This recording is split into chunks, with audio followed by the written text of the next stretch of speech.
Hello. Hello, hello.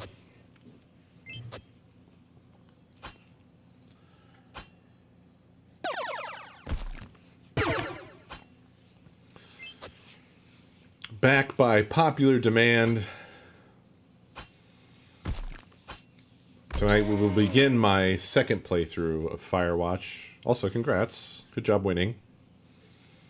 Good job, winners.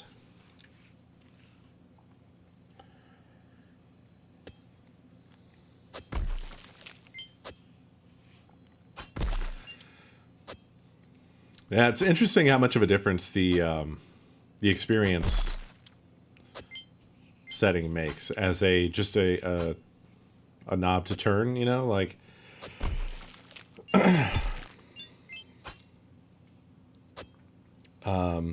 when it was unwinnable or potentially unwinnable, it was set to 13. 20 made you win first try. 17 made you win first try.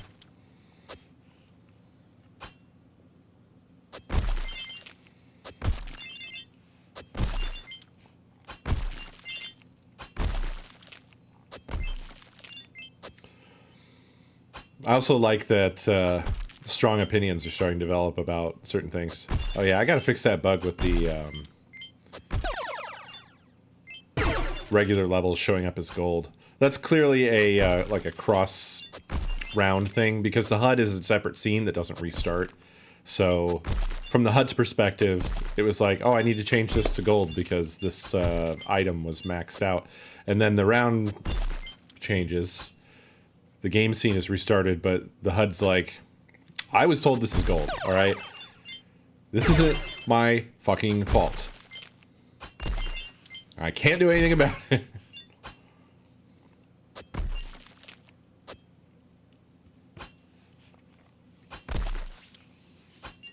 Originally, the experience per drop was 13. It's been that for a while.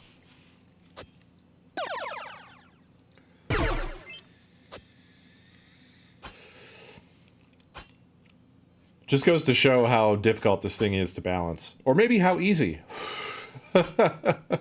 Who knows, really? Right? What's the right answer? Do you go through and you like, well, I'm going to make this weapon a little stronger, this one a little weaker, I'm going to change the monster stats a bit? Or do you just keep changing the experience amount that you get per kill and just hope for the best? I don't know.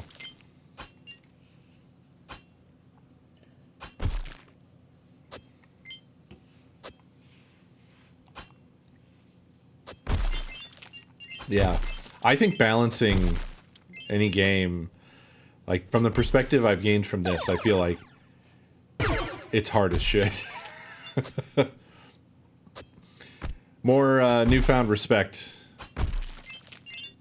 Again, I don't think I held particularly spicy opinions on that stuff. I already was fairly in the respectful position of the things that developers do.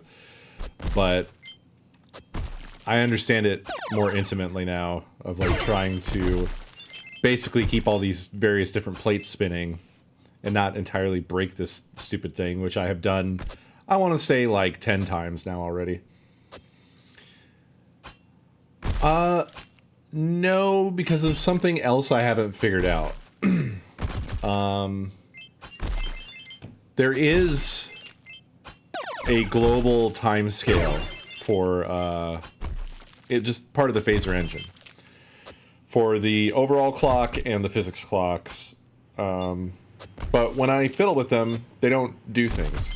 Originally, I had looked into it because I was interested in kind of playing around with slow motion effects, mainly as just like a little style flavor for like when something dramatic happens, you know, just it's cool to have like a slow motion effect. Should have been an easy thing, but it just doesn't work, and I don't know why. And I haven't asked anybody yet why. why wouldn't this work? So, but hypothetically, I should be able to change the timescale on the engine clocks and either speed up or slow down everything It just doesn't work, and I don't know why. Yet.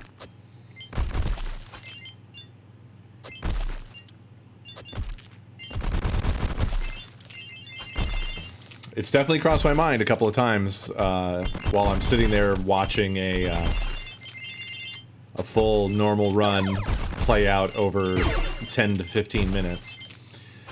But there's other ways to test things, right? And I make small test cases. I have alternative, like, debug only monster schedules, monster spawn schedules, things like that to create specific scenarios that I can test against, so I can just arrive at the answer quickly. But nevertheless, I still need to occasionally sit there for a whole entire run and just confirm with my eyes that the thing I set out to do does in fact actually fucking work. It's always bad to just assume, like, oh, it worked in my little test case, so it's fine. No. Often not true.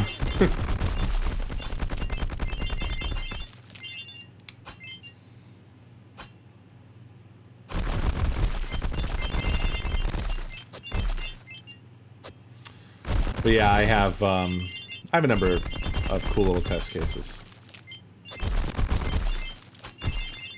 Most useful one recently has just been having a monster schedule that takes it to endgame levels immediately, essentially. It's just like, okay, you want 2,000 monsters right now? You got it. Just, you know, using that for profiling and making sure that the performance changes I made were all actually working, which so far so good. I'm really pleased with where it's at right now. I'm super happy with that. Definitely the most significant refactor that I've done so far, with the most significant benefits.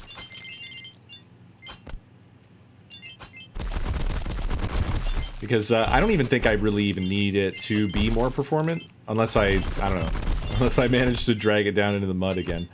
But in terms of, like, monsters on screen, 700 is more than enough. It's too many, really. It's absurd looking, and they just kind of pile onto each other, and it's hard to visually parse. So I'm not sure it's really necessary to have more than 700 monsters. I think I could be happy with 700 monsters. Yeah, I do want the end game to be impressive to witness, you know? Yeah, I think so. It's, at this point, more so, like, if I pile more logic into certain things, it also, it's gonna be more obvious when I add something that's a real nightmare, right? Because previously, it's like, there's so many different avenues by which the performance can be leached that I can't tell what's happening. But now, if I do something and the frame rate goes in the toilet, it's going to be quite obvious, like, oh, it's the thing I just did. The thing I just did is ruining my game. But I have a lot of stuff going on that I guess must have been written kind of okay, because it's not having any impact on the frame rate. Like right now, I'll tell you, all of these monsters, for no reason whatsoever, are casting rays. Every single one of them. All of them. When there were 700 on screen, they were all casting rays. And I think I left it set to like 50. Just, you know, just some work in progress.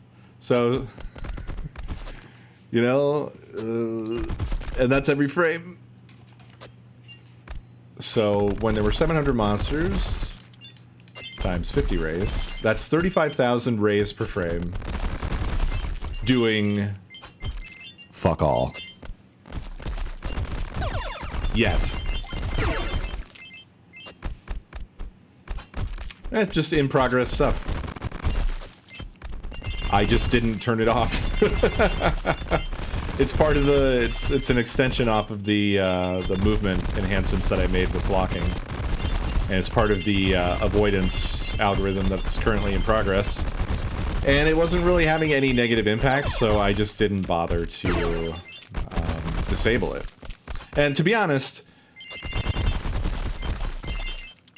if it's gonna have a significantly bad impact, then it's probably not gonna end up being used. But it's fine. I just think it's funny that there's like these stupid things that are like hanging out, doing absolutely nothing. Because I just left them there. I imagine there's probably tons of stuff like that in lots of games. Just a lot of shit in there that's doing nothing. Some abandoned experiment.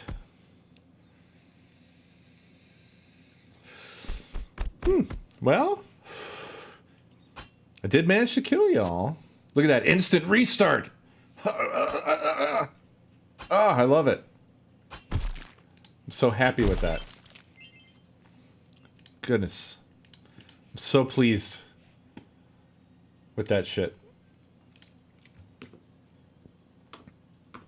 That was so, like, such a long... That's been a problem for most of the existence of the game, and I'm just, like, so pleased that that's gone. I'm so happy with that. It's just, like, a huge barrier in my mind. Yes, Firewatch with me. Man, I have to say, as much as I was on the Twin Peaks train, I'm one of those like 50%ers with Twin Peaks.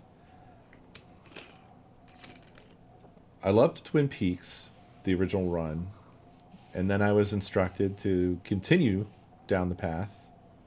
And oh, you're a 0%er?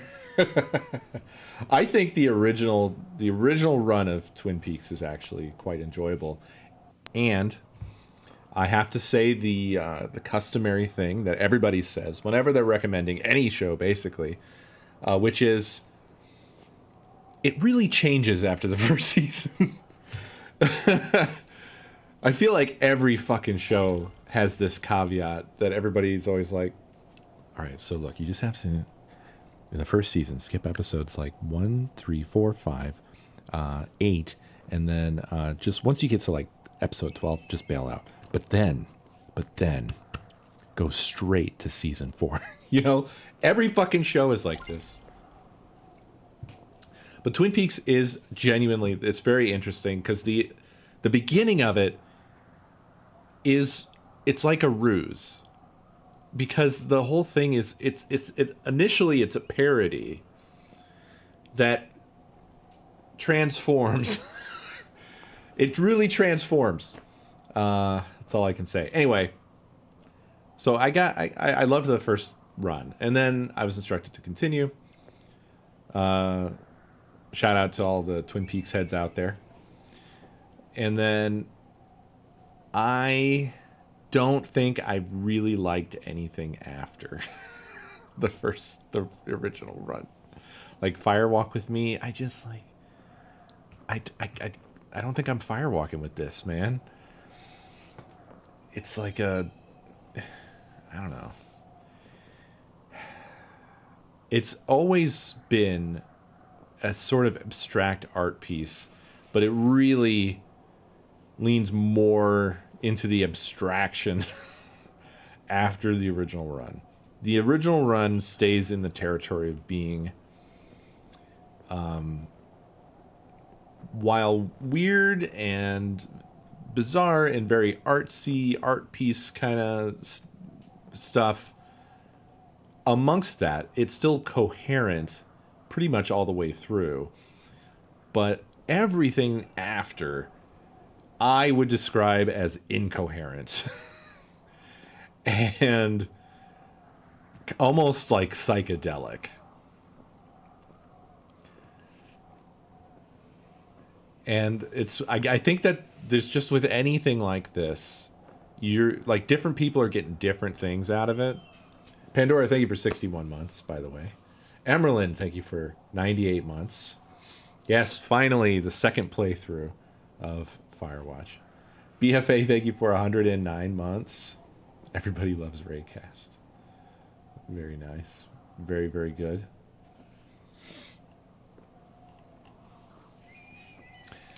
And I think I'm just not one of the people who was really getting as much out of the abstract, artsy, psychedelic portions. Like I enjoyed that as like flavor, as atmosphere, as setting, but not as the main course. And I think for a lot of people who enjoy everything after the original run, they are down with that being like the main course. And that's totally fine. Just not, it really just has not been my jam, I can say.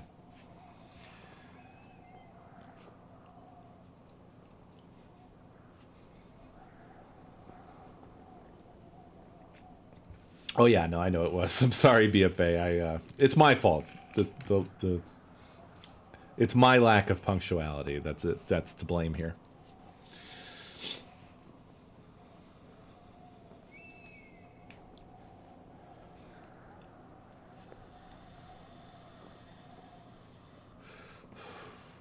As far as the bear goes, I've been thinking about checking that out.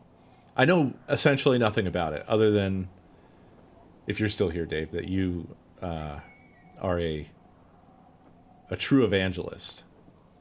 And that's basically enough for me.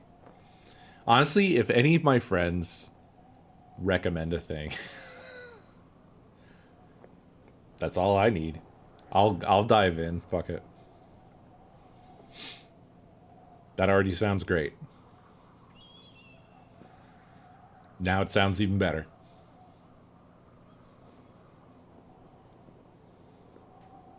Jazzy, I'm with that lukewarm endorsement. I'm definitely watching this now. Sold!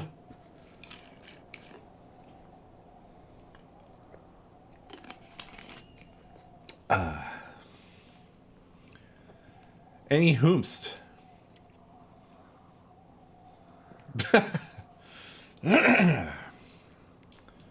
Bear fans in shambles. Oh no, it's on Dingy. It's on Dingy Plus. Oh man, it's on Dingy Plus. No. Oh, it's on Hulu.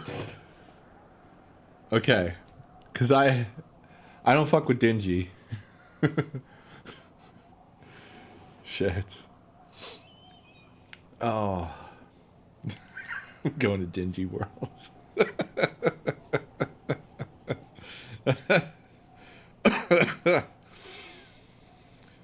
Ah, man.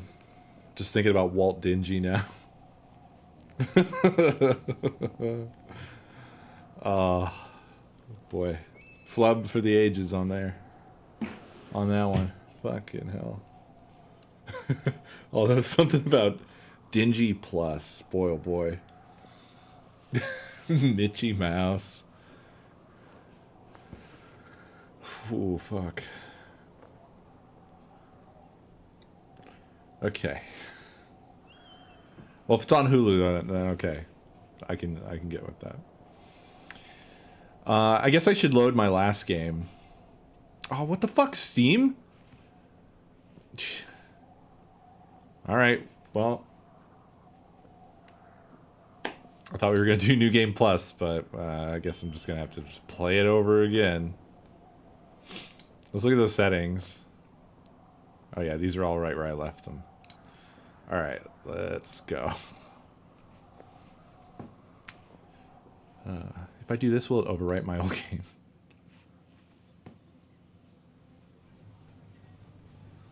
Oh, shit. Were subtitles not on? If I hit escape now, will it skip the intro? Or show me the settings? What happens now?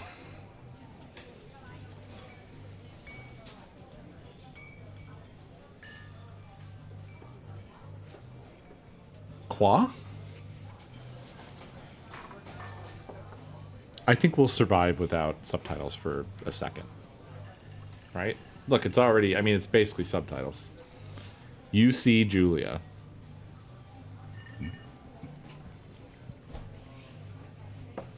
So what now?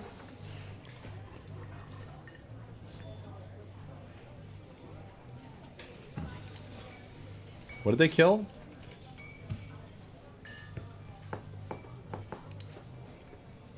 I can't even hit escape. Well, I mean, I can hit escape, but it doesn't do anything.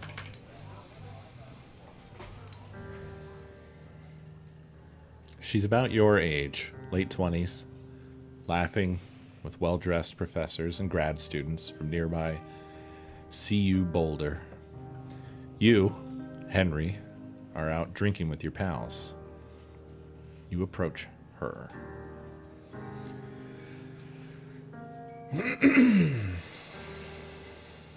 Oh, fuck. They made Alex? Oh, fuck.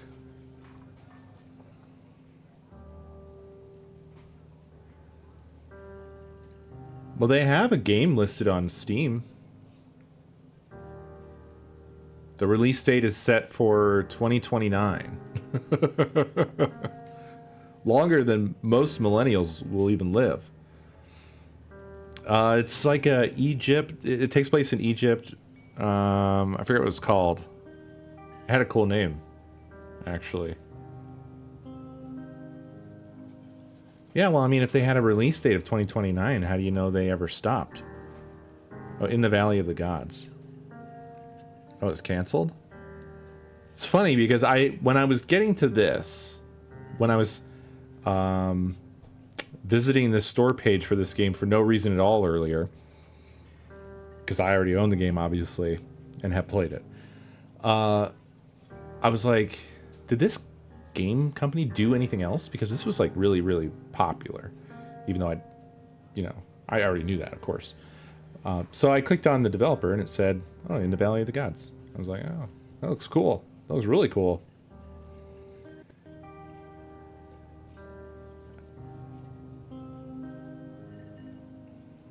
Yeah, I was going to say, it seems weird to me that, like, they would still have the page up and they would have updated the date off into the future like it's still being worked on.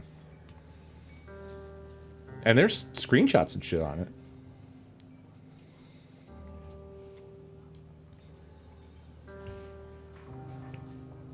He was a contractor.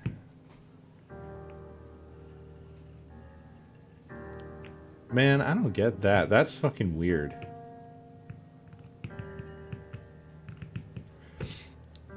I mean, I have to say, if they absorb them, and then you bring up Valve's policy, right?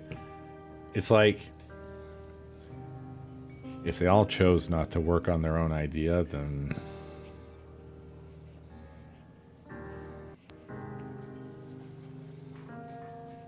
how good was it gonna be? Huh? What do you mean, Dave? My understanding from like leaks or like past developers and so on and so forth was that nobody wanted to work on Half-Life. Not that like everyone at Valve hated Half-Life or something, but that it was just too intimidating. Like it would be like fits and starts. Like people would kind of be like, oh, we've got an idea, kind of fucking with it, and then just like lose confidence. And that just was sort of just what kept happening, was that like nobody felt like they could do it. And they didn't.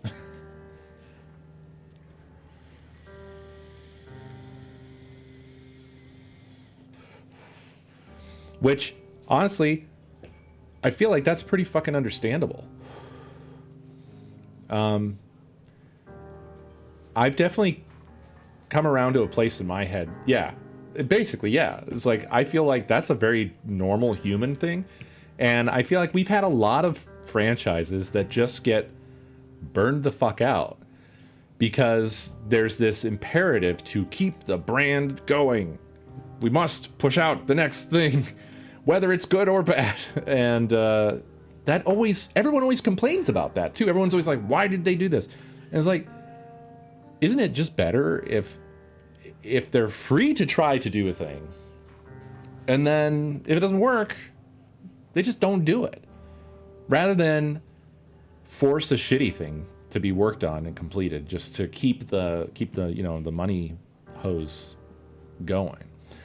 Also, let me be clear here.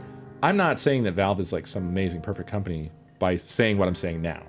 Because I also have heard all the negative things about how things have been inside of Valve and so forth. So I'm just saying, like, as a way of working on things and, you know, why they didn't make the third game or whatever, what the developers have said, I don't really have a problem with. I think it makes total sense.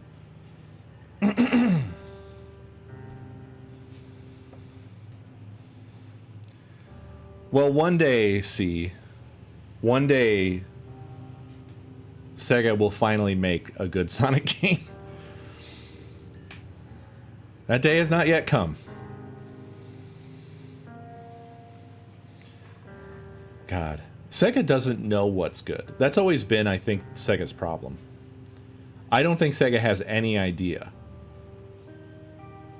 And I'm just joking around. I mean, obviously there's been a handful. There's like 1 or 2 good Sonic games. No, Dave, they don't know it, though. They don't. It's just an accident. Like, look at them with the Alien franchise, which I think is just a fucking great example. They have no fucking clue what they're doing with that shit. They just own it. They just own the rights to make the Alien video games. And so they just pawn it off, sort of randomly, to whoever the fuck. And we accidentally got an incredible game. It's funny, it's interesting choice of words there, Dave. Because I was about to say,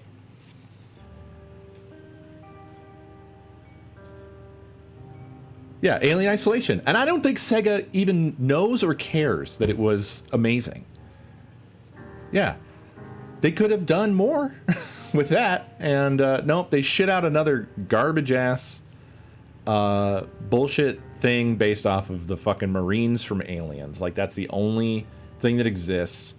Which, not to mention, you don't even need the Alien franchise for that. Because, like, for like the first, I don't know, for like 20 years after that movie came out, that was probably like 50% of inspiration for like shitloads of video games.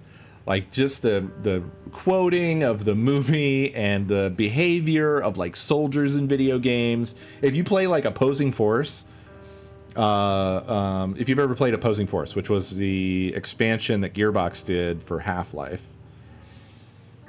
that game is like 50-50 Aliens and Full Metal Jacket. Everything in the beginning of the game where you're like in boot camp and there's soldiers around you talking, they didn't bother writing any like of their own dialogue there. They're just like, okay, you guys are gonna watch Aliens and write stuff down, and then we're gonna watch Full Metal Jacket, you're gonna write shit down, and then we're just gonna use that. Yeah, Halo, absolutely. There's so much. It's like very, very clear references right in there. I mean, I'm not, you know, knocking that too much because it's just, Aliens is popular. It's a fun movie, and it established a lot of those sort of paradigms. You know, Starship Troopers also very influential in that way. But then I think Starship Troopers also takes a little from, you know, Aliens. So anyway, I'm not sure Sega has a fucking clue. In the case of Yakuza, it's probably, yeah, like you said, Dave, it's the team. The team responsible for it gives a shit and knows what they're doing, and Sega's just not interfering. Sega's not ruining it. But like with their own fucking, with Sonic, similar situation. What's been the hit Sonic game, really, that you can think of in recent times? Not made by fucking Sega. Sonic Mania. The one they let the fans make. Like,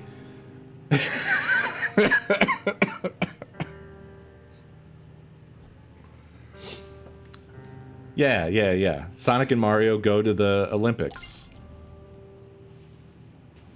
No, you're not wrong.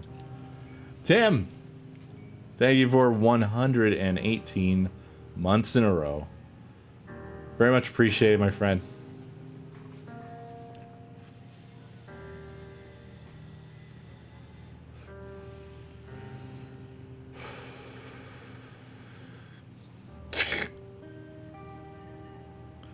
Sonic and Mario in vitro.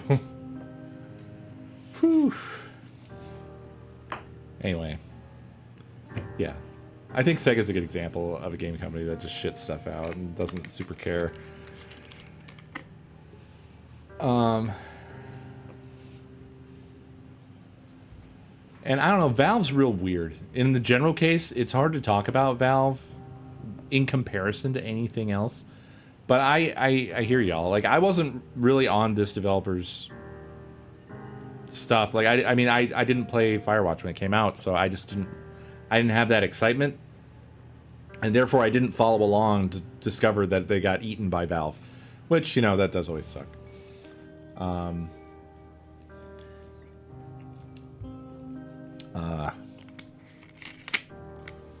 But Half-Life Alyx is fucking fantastic, so... Yeah, what's Idle Thumbs? I never even heard of this before tonight. You saying that makes me sad I missed whatever this was. The best games podcast to ever exist. Wait, is this something that... How does this relate? Did this get killed by Valve as well?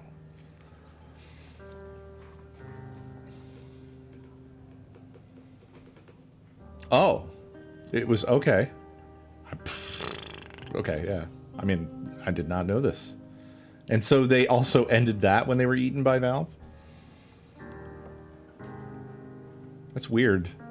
I don't understand, like, why would you stop your podcast as well?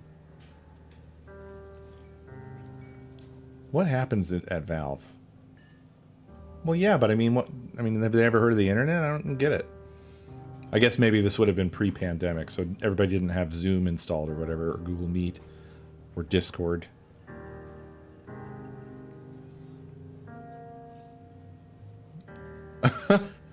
Oh, wow. So it was more like a show.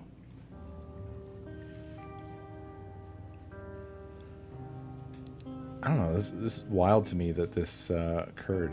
Maybe it was like a big dramatic negative event, and not so much like woohoo, we got bought.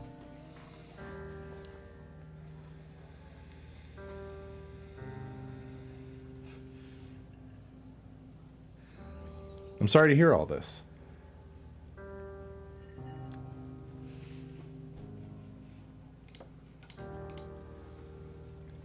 Yeah, it truly it is. It was.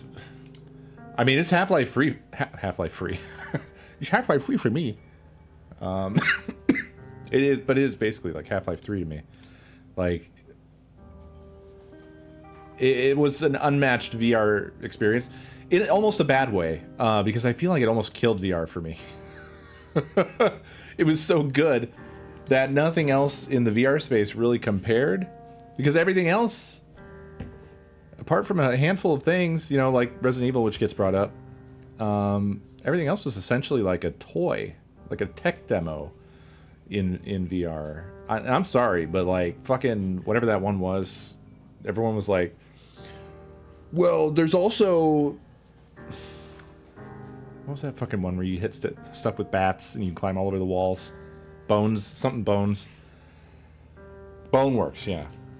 Boneworks also, sorry, like really struck me as like definitely bigger than like your average VR experience, but like still kind of in the fucking around tech demo space kind of thing. Like Half-Life Alyx was a like top tier full story experience game, you know? If just like imagine taking them out of VR, which you could do with Alyx, honestly.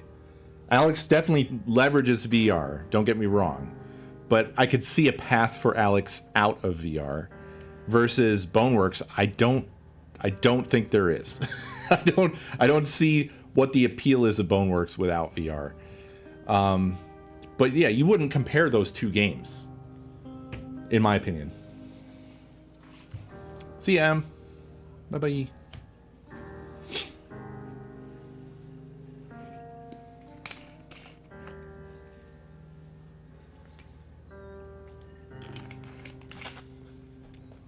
Super Hot VR was cool, but then again, like Super Hot VR is also not a comparable game. Super Hot, VR or not, is also just sort of like a real gimmicky experience. A good gimmick that I really enjoyed, but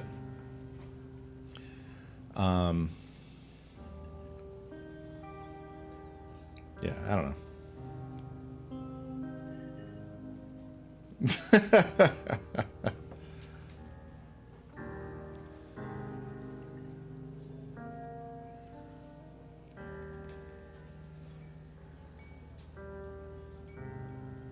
I'm not really even speaking to the length. I'm speaking to the depth.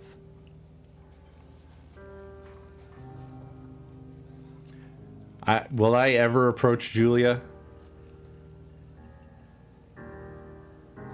Seems unlikely. Was that her name? It feels so long ago now.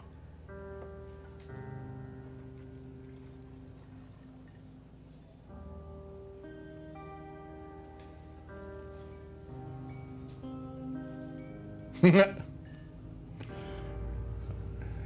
is what you get for asking Helix anything.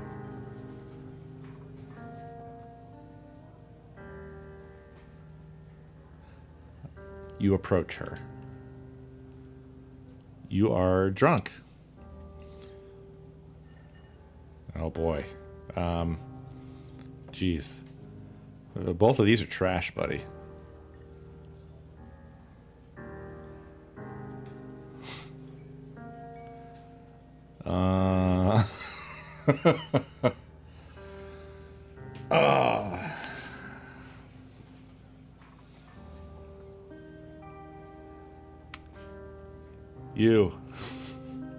You're pretty.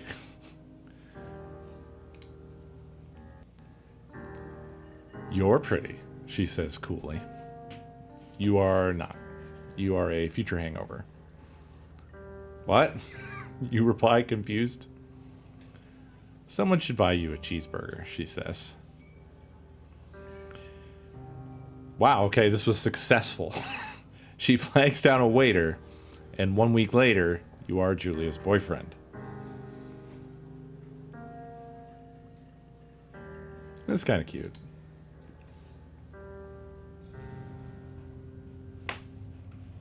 Okay. All right, let's... Oh, subtitles is right. And it's here, too. Okay. Let's turn down that mouse sensitivity. Oh, God. Do they not have that? Oh, God. Oh, they have, like, an immersive mode. Oh, there's tabs. My God. It was not terribly obvious. Oh, come on, dude. There we go. Controls. There it is. Yeah, let's cut that down to size. Yeah, I don't know what was going on in that resolutions list. I was choosing not to look at it directly. I mean, it's kind of cool that they support you. Like, you could play this on a CRT, maybe, probably. But we are set correctly, so we're good. Okay. Bang. We're in an elevator. Let's pick up our backpack.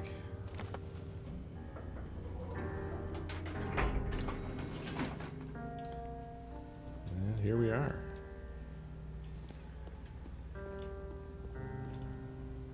And I guess this is our truck, probably, right?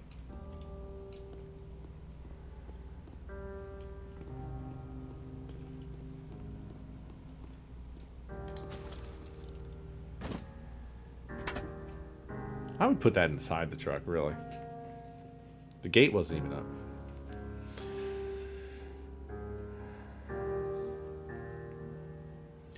You date for over a year.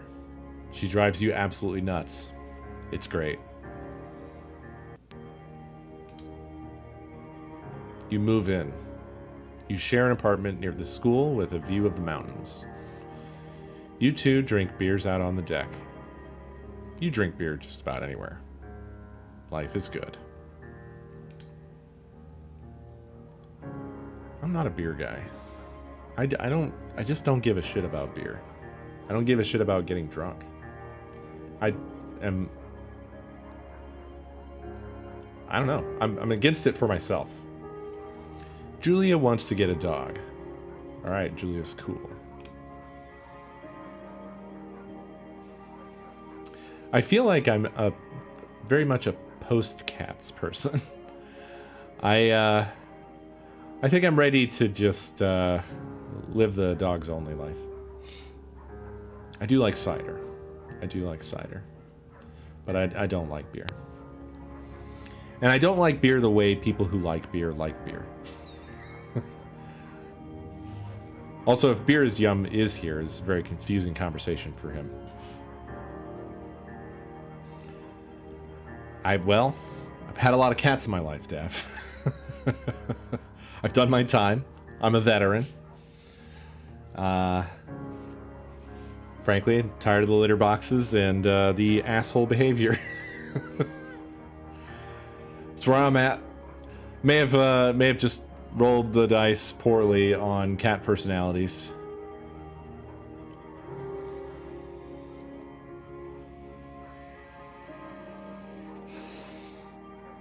Well, that's, I think, also for me in particular, I have tried a lot of beers, and I never found a beer that made me go, oh, I get it now.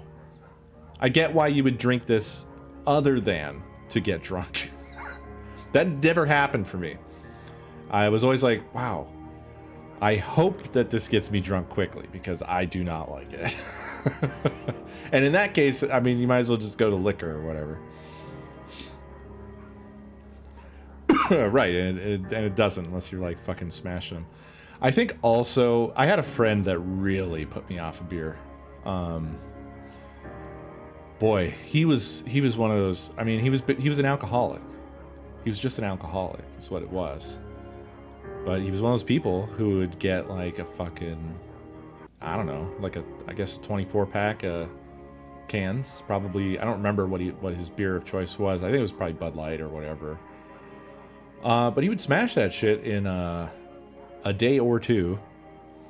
And there was multiple times where I had to like drag his ass back into his own fucking house. And I don't know, just like as an observer, an outside observer, like up close and personal of this, it was just it was enough to put me off of regular ass beer pretty much for good. I just never understood, like, why, dude? Why? What are you getting out of this, man? You're losing your evenings. It was just like, we weren't partying. I was just hanging out. I wasn't getting drunk as well. It was just him just doing what he does. And I'm pretty sure he was doing that whether I was there or not. So I don't understand why you would fucking put down that much fucking beer by yourself. To what end? I'll never know. I think I just will never know. Alright, anyway. There's a scruffy, undersized beagle. Julia is in love. She wants to bring it with her to class. There's also an intimidating but gentle-eyed German Shepherd. Nothing bad could happen to Julia while walking this dog. It's badass. Okay. This is an easy fucking choice, my guy. Unless you're a moron. First of all, she's the one that wants a dog. Not you. So why are you stepping in and replacing the dog that she already has chosen with your choice and also giving it a dumbass name? Yeah, you pick up the beagle and its name is Bucket. The end. All dogs are fucking loud. All dogs are fucking... Yeah, this is some Sigma male shit here. Sigma males who eventually find themselves very alone. Probably don't even end up with the dog. Alright, anyway. I mean, yeah. Definitely get both. that's a good answer, but that's not the answer presented here, right? This is literally him just replacing her choice with his, which is insane. That's so bonkers to me. Why would you do that? Yeah, exactly, you fucking idiot. You fucking moron. Bucket's a good dog, and a week later, you've totally forgotten about the other fucking dog. Julia loves him, and you love him too.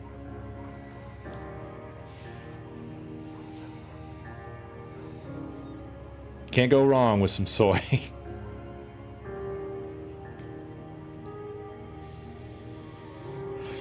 Yeah, it's all about personality. Every dog can be fucking loud. From the smallest dog to the... I mean, like the fucking... Like, I had this real... I was very opposed to little dogs, because I just had them characterized in my mind of, like... I thought of them as, like, yapper dogs. Because every fucking, like, Shih Tzu I've ever met was just like... You know, that shit. But they're not all like that.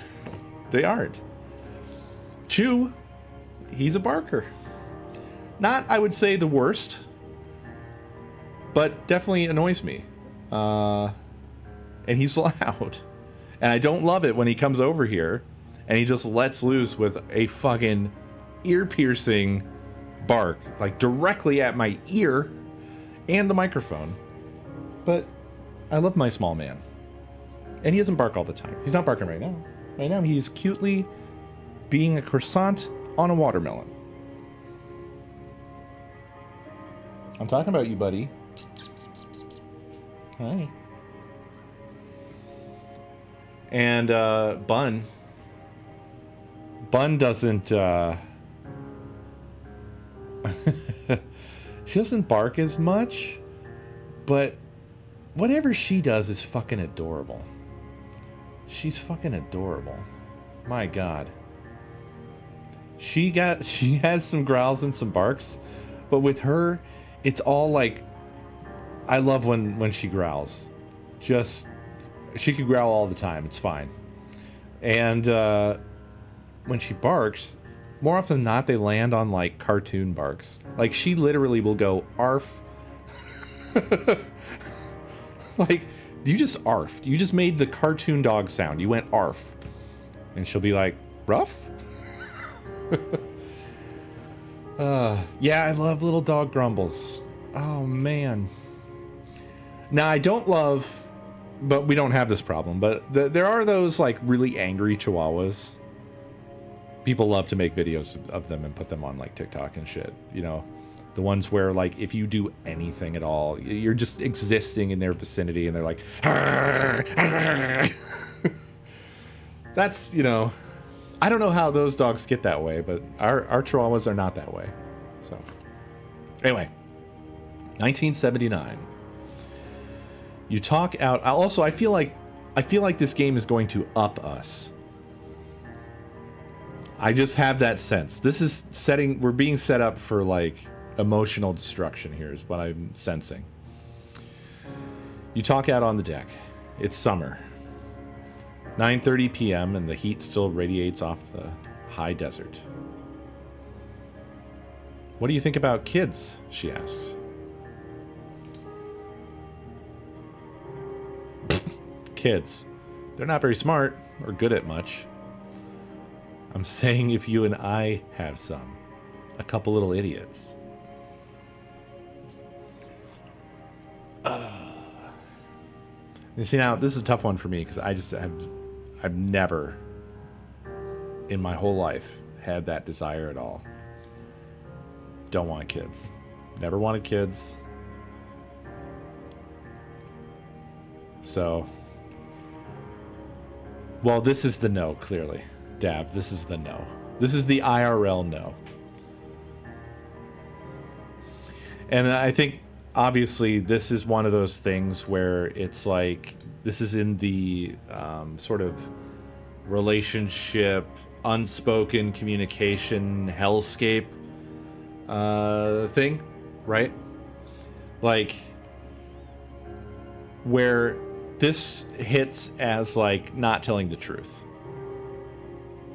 and actually would read as also this is 1979, but this would read as like fear of commitment, right? Oh, he doesn't want to have kids. Oh, he still wants to sow his oats. He doesn't want to get locked down. You know, that whole fucking, you know what I'm saying? That like it's a myriad of things. It's not just like this on its face what it says the answer is. You don't know what I'm talking about? Okay.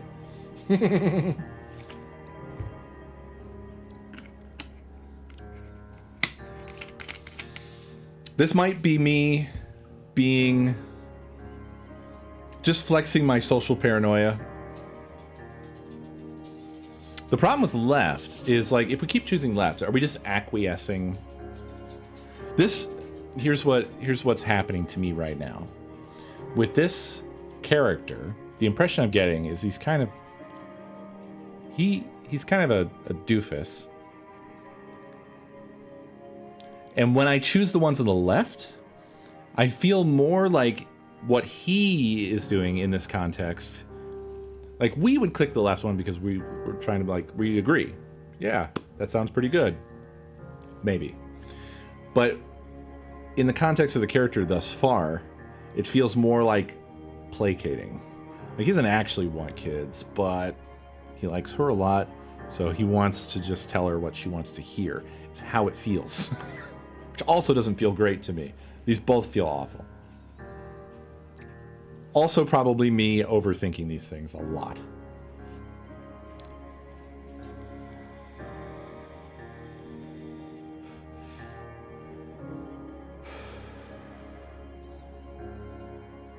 But yeah, probably overthinking it dramatically. What do you mean, cheese? What's not to get? I feel like there's some lacking context there.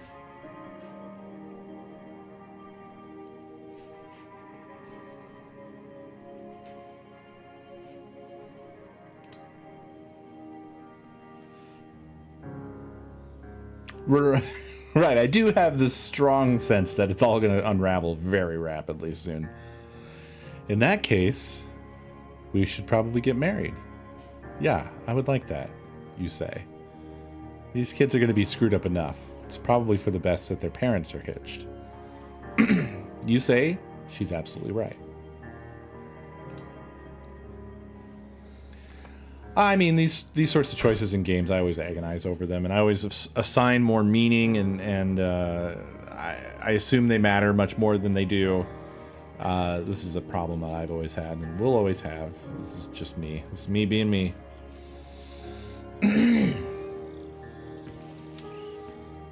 I mean, if they had no reason, then yeah, I guess I'm with you, Cheese. But like, it's not like a meaningless change in status, I guess I would say. Like, maybe this person was actually not that invested. I don't know how many years, because you didn't mention. I don't know how many years they were together. I guess if it was like a really long length of years, like, I don't know, 8, 9, 10 years, something like that, then it would be like, okay, well, what? It kind of implies, no matter the length of time, that this other person was just looking to bail out and use that as the reason.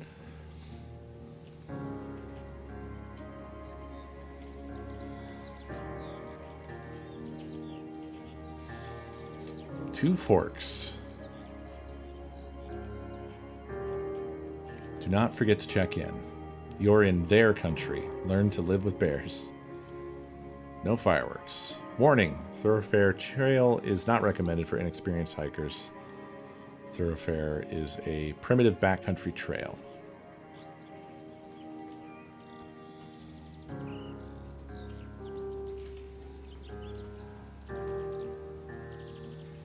Fire danger.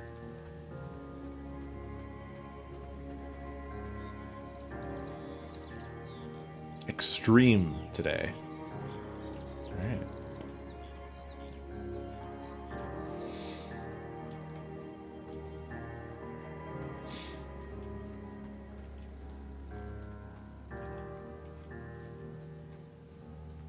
Oh no.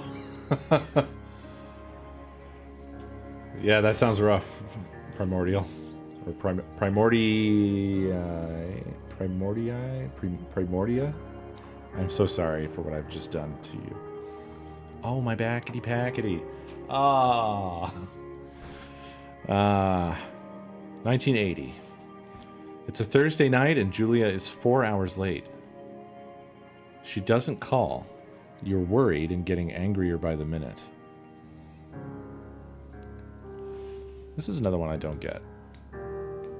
I don't get angry, I just get worried. What's the point of being angry? She walks in after you've gone to bed. She's not quite drunk, but she's clearly been having a fun time. You fight when she gets between the sheets.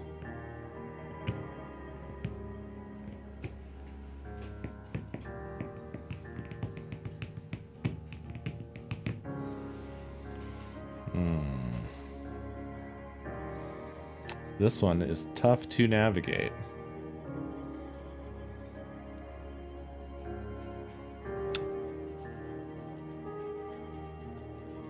Why? Like, what are they fighting about exactly? What is she fighting about?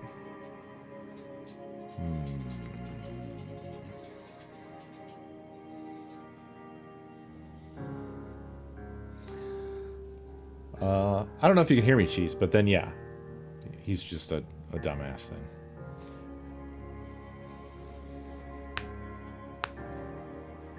I guess so, yeah. I mean, that seems like the implication. That was the first thing I thought, based off of how this was described.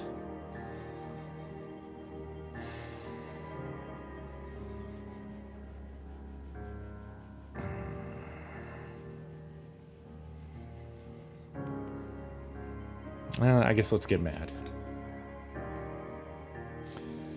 You call her an inconsiderate asshole. She tells you to fuck yourself and to not be such a baby. You call her selfish. She knows you mean it, and it hurts her feelings. Okay.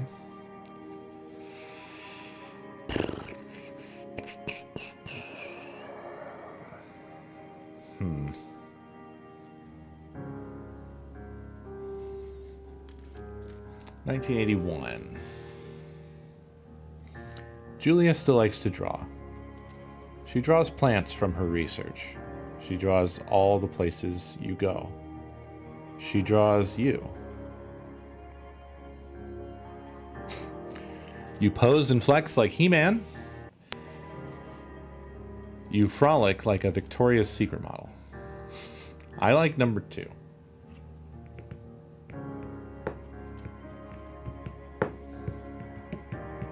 I don't know if I go that far, Jen.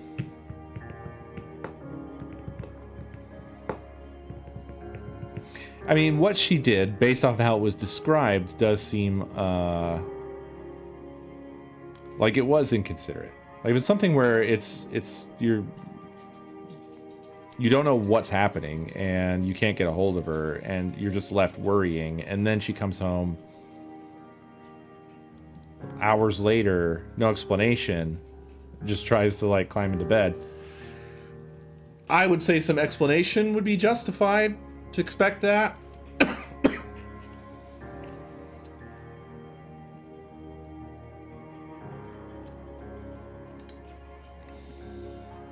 Julia was right. You are very pretty. Right, there's no cell phones. Yeah. So that doesn't excuse it, though. That doesn't excuse, like, hey, you know, drop a line. Bars have phones. Hey, I ran into so-and-so. I'm going to be back late tonight. Click. Done. No more need to worry. Everybody knows what's going on.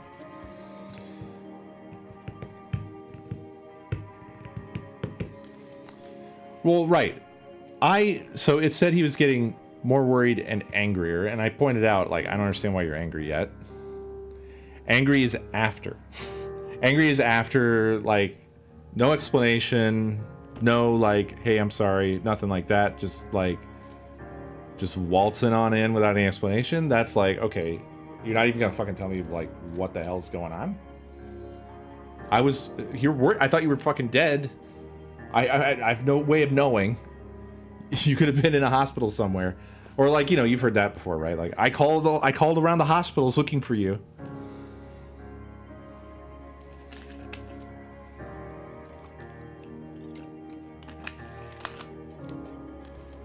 Yeah, and I definitely agree that in terms of like the way he like adding in that he was already angry is like, okay, something's wrong with this guy.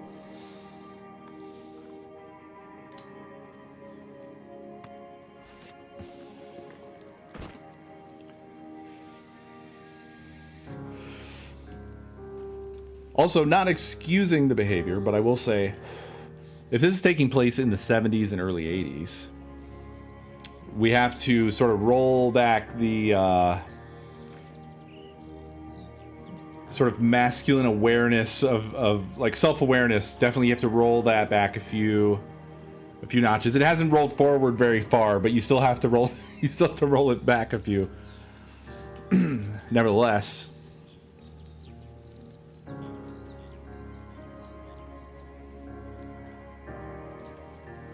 I think it's because the expectation is pretty natural for him to just be a jerk. It's like easy to assume, right? I can totally imagine him being sort of like a fucking like territorial, you know, doesn't deal with his emotions correctly type of guy. I've also known a lot of people in my life, regardless of gender, who definitely reach for anger sooner, much sooner than I would, for all kinds of stuff. So, 8 more miles to the tower. What's up, Mr. Man? What you doing? What you scrounging around? We were out for a number of hours today, and we left the littles at home to do their thing. Which their thing while we're gone is basically bark, only bark. Mad that they did not come with us, and mad that they don't know where we are. It's also why I started a little late tonight, because I had to kind of recover a bit after being out all day. Yeah, it's starting to, I don't know, the music's starting to sound a little leading. 1982. During the summers, you and Julia enjoy walking Bucket at night.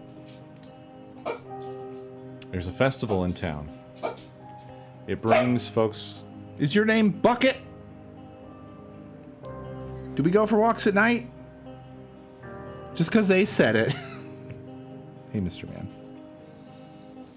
There's a festival in town. It brings in folks from faraway places. One of them tries to mug you with a knife.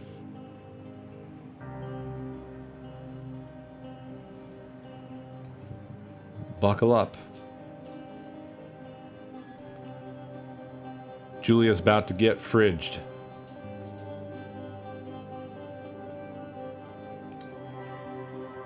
Bucket gets kicked. Ah! Fuck. Dog? Julia yells. She gets flustered and has trouble speaking when she is stressed.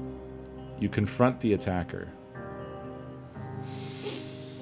I would probably not have a good reaction to somebody kicking one of my dogs. I would probably have this reaction, which is probably not going to end well. But I can absolutely tell you that my rage meter would break. That's just my honest feeling on that one. This attacker has kicked the bucket. Good Lord.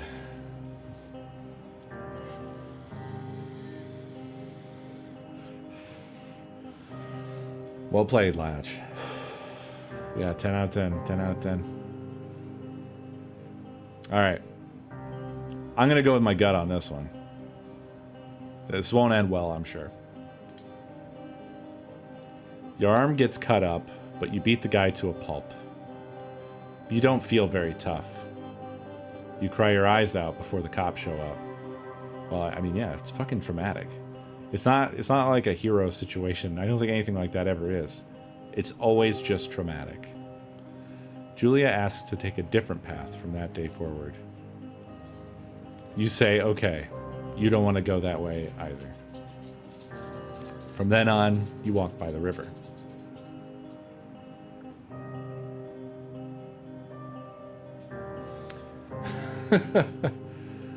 Yeah, don't kick my dog. Don't do that.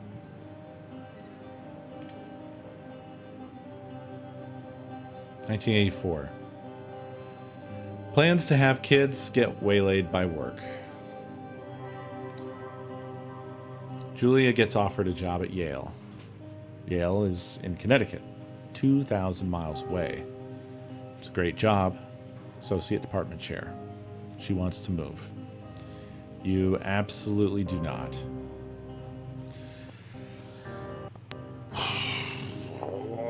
Okay. Oh, man, this is one of those things where it's there's no good answer here.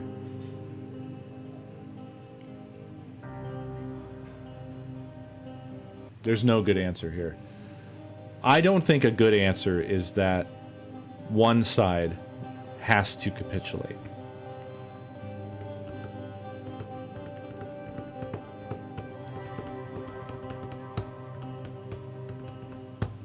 To the other. That's just unfortunately like a literal fact of life problem. Oh yeah, no, not yeah. That's fucking hard.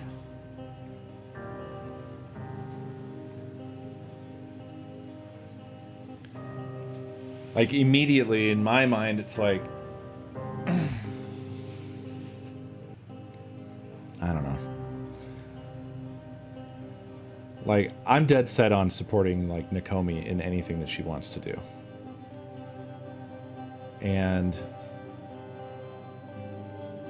fortunately, like, my life, my work life, and everything is pretty flexible. And I'm not, like, I wouldn't describe myself as nomadic, but I don't super care where I live. So this is not something like that would be a problem for us. But if you imagine that they both have their passions. I mean, we've kind of maybe regarded this guy as just like kind of a shithead. But maybe he genuinely is passionate about what he does or about where he lives.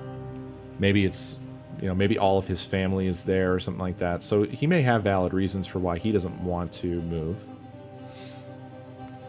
So I don't know. MCs? Who's MC? What are we talking about? Main character? Oh, I mean, well, he works at the fucking forest, I guess. Actually, we have no idea yet. I mean, obviously he does now for the game, but I don't know what his current. There's really not been much about him personally other than like vibes. No details. So yeah. But it doesn't mean that whatever he's doing that he doesn't care about it or something. I don't know. I don't like this at all. I don't like this. This is different from like having a discussion and arriving at an answer. This is like something else altogether that I don't like.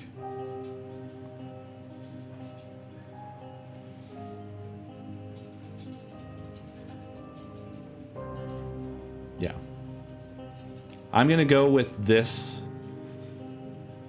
which I still don't know that I think is that great, but I think it's better than this.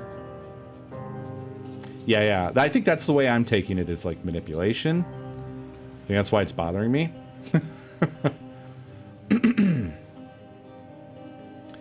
I mean, obviously, it's a fucking great job. I mean, it's Yale.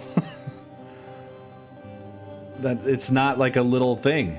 It's not something you convince somebody not to do. This is a massive part of their life. So, yeah, I'm just gonna try this one. We'll see what happens.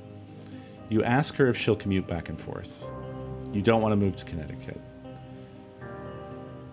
She says that'll be hard, but she'll do it if you won't move. You tell her not to pass it up if it's what she wants. And also, some relationships aren't meant to last forever. That's another thing here. The art page for Yale? No, I haven't. I feel like this game will crash if I try to move my mouse over to my other computer. I'll have to look at that later. Okay. She agrees. Holy shit. She flies back to Boulder 3 times each semester? Aren't semesters like 2 months or something? Holy fuck. In the early 80s as well. Oh, there's 6. Oh, is it half? Is it half the school year? I thought it was quarters for some reason. Which would be 3 months. Or no, wait. I mean, a school year isn't an entire year. So 6? Oh, you're saying it's 6 times a year. I took that as 6 months, like that a semester is 6 months.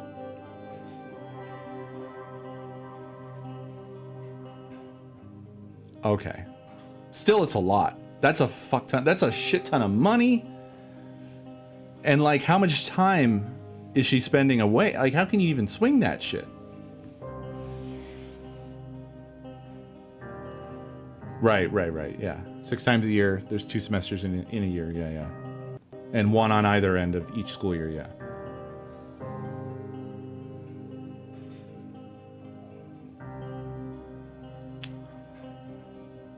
Yeah, I guess she has Yale money. It's just like, that's a lot, man. That's rough. That is rough. 1985. Julia is sent home from Yale on paid leave after having an episode. She lost it on a colleague for borrowing books that were important to her research. She didn't remember she had happily loaned them to him just 2 days prior. Oh no, man. What a fucking roller coaster are they fucking putting us on here? What are they saying? This is going so different. They're upping us. They are upping us. I called it.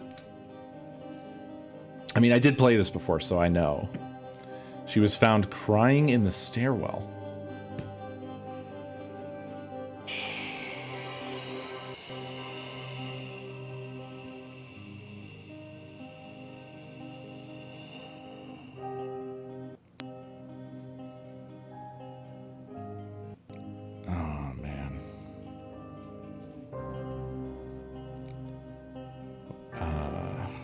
This sounds pragmatic. This sounds more loving. And also a little insensitive. I mean,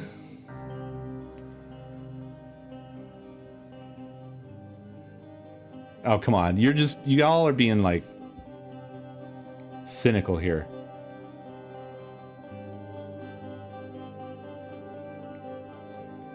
I take this to mean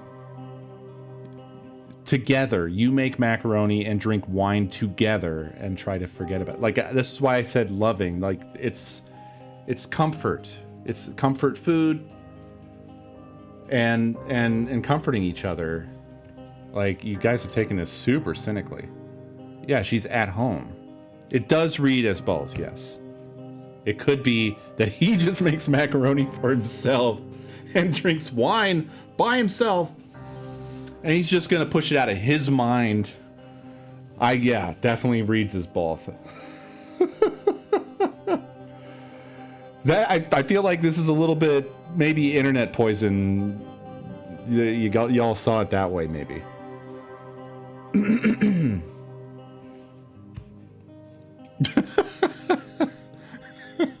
I mean, that's fucking... if that's what they meant with this, that's nightmarish. That's like some serial killer shit.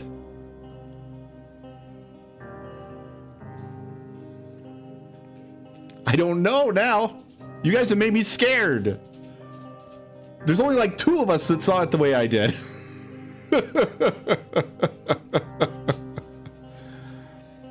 No, I won't pick one. I like talking about it.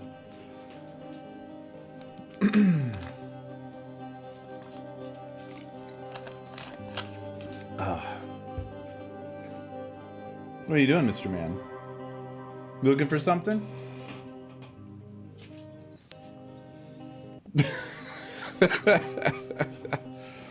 This seems... So, I'm going back to my original take here. This seems pragmatic, but a bit cold. This seems more like loving and comforting, but not productive.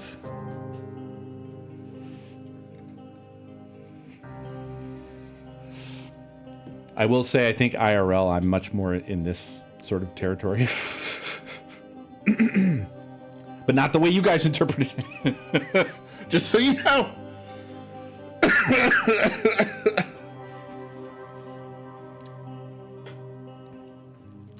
That's why I'm like stuck here. I don't know which to choose. This is harrowing. I'm just thinking ahead now to like, what does this mean? Where is this going? And it probably doesn't matter which I choose. I mean, I'm looking at it even more darkly, right? Is this like a last chance type situation? Is that where we're at? I only say cold in the sense of like, so I'm with you in that I tend to have a let's tackle the problem mindset. But let me give you an example of where that has not worked out great for me in relationships. There was a time where this is a sad cat story. Heads up. Content warning. We had a cat. I was staying at my parents' house at the time. And the cat had got out for a period of time. It was not an outdoor cat. And I don't know how long it was now. I don't remember. I think it was like 2 weeks, maybe a week. Anyway, the cat came back. But he was not in good shape. And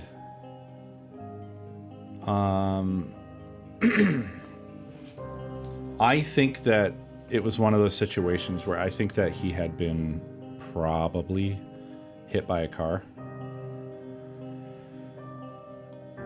And that there's that thing that happens where outwardly an animal can look fine. I mean, this can happen to people too, but they're just still moving thanks to adrenaline, if you know what I mean. And so he came back, but he was in bad shape. And there was because vets work for like 5 minutes a day and then they close. So there was nowhere to take him. And he wouldn't take any water or food or anything like that. And well, what we could have done was take him to an emergency vet, but I felt pretty strongly that what would probably have been the sympathetic thing to do for him would have been to take him and get him probably put down, because I felt like he's probably all fucked up. And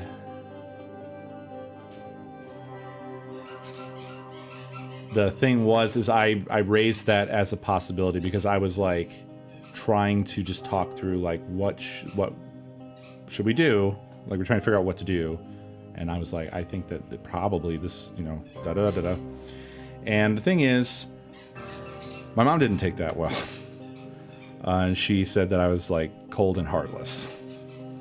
And it's like, okay, but the cat is like obviously suffering, and that's where I'm coming from. It's not that I'm cold and heartless. It's that I understand, or I'm this is the answer to his suffering that he's experiencing right now.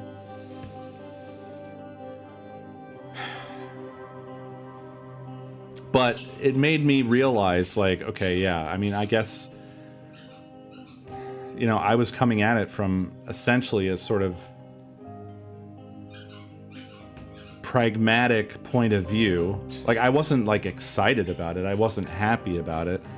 And it wasn't coming from a place, from my perspective, of heartlessness, but expressing it and her having a different perspective makes sense why she felt that way about me bringing that up. Does that make sense? Do you get what I'm coming from with that? Like, that's why I'm saying this is about problem solving, and it doesn't mean that it's uncaring. But sometimes even in the face, like when you're dealing with something that's like hard, just blurting out the answer as you view it doesn't do the things that this, like, what I guess what I'm saying is I feel like these answers should be like this. You need this and this, not one or the other. Yeah.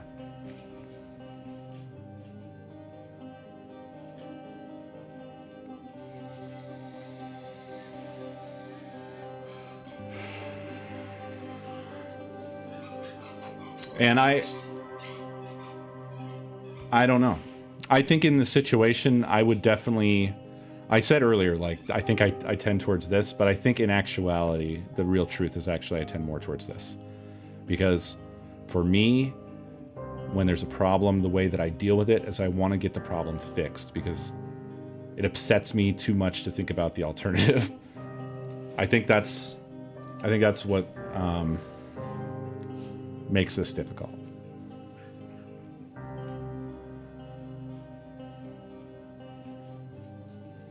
That's true, yeah. And that's absolutely... See, I think these are both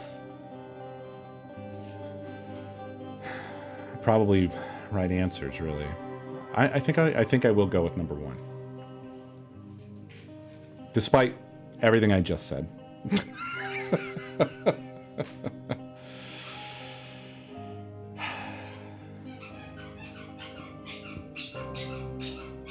Oh, yeah. I was only, yeah, it's not, certainly it's not equivalent whatsoever. But I think it's analogous in the sort of like straight pragmatism of it is basically what I'm driving at, you know? It lacks this sort of like the hugs and kisses and the it's gonna be okay and the here's, you know, remember when we used to get macaroni and wine and just sit out on the deck? You know, this is important stuff as well. So sorry. I feel like I'm making it way more rough than it has to be because I'm being a fucking weirdo about it all. It's just some stupid questions on the screen. I just have to pick one. What you're getting here is the premium co-experience. Takes me like multiple hours to play the first 5 minutes of one game.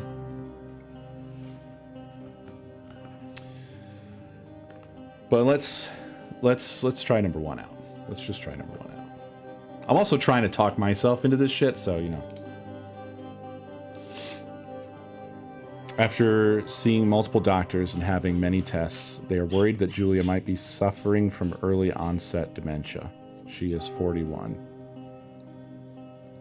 Oh my gosh, they are so much older than I thought they were. Wow.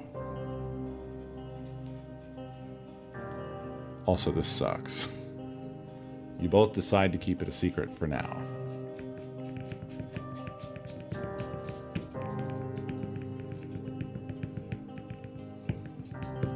Agio, we are 5 minutes of game time in, but lifetimes have passed already.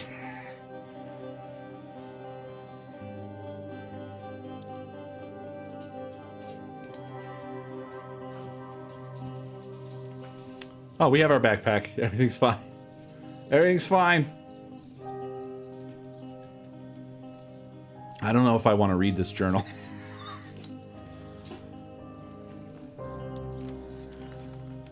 Oh.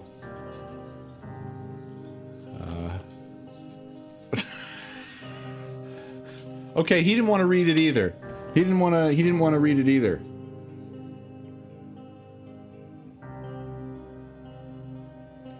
Well, we know what he looks like now. Yeah, no, definitely it is. Yeah. Bucket is getting older. Julia comments that it's kind of nice because he gets in less trouble around the house. A week later, she goes back to the university.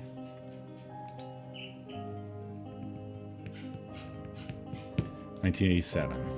Julia's affliction gets worse. She can't remember things in class. Her research is in shambles. She drives her car to the next town over for no particular reason and has to be brought home by the police. She is devastated. She is sent home on permanent medical leave. Some days you get the Julia who calls you a dope and your unborn children little idiots. Other days you get a stranger. She pulls you into bed to make love. After 5 minutes, she goes into a panic, believing her dad is at the door. You tell her family. They are crushed and begin to make trips to and from their home in Australia to visit her. For a while, your friends come by with little things to brighten the day. She gets worse.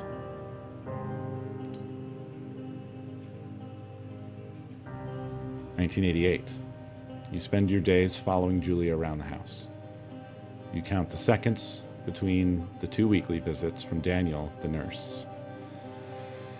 He suggests that Julia could live somewhere else, somewhere with 24-hour care, a home. It sits with you for a couple months. Boy, oh boy. Okay. Well, these are not frivolous choices.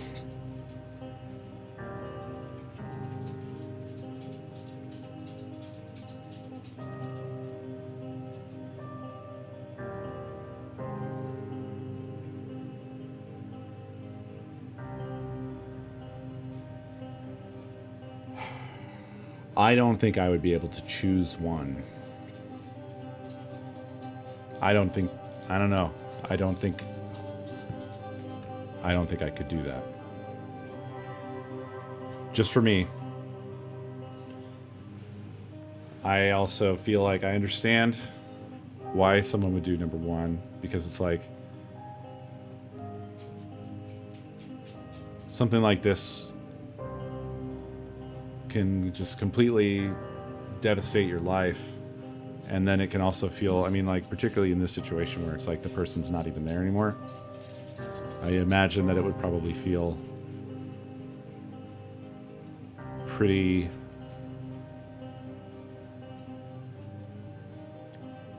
devastating. Yeah.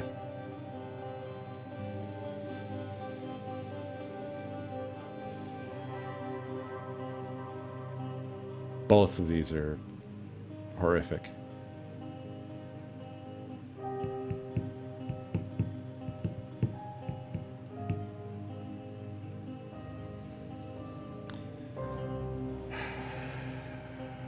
Yeah, money is a major problem there, yeah. Because that shit is not fucking cheap. Pretty sure it's in the territory of probably 10 grand a month. Well, today's money. Probably not in the 80s.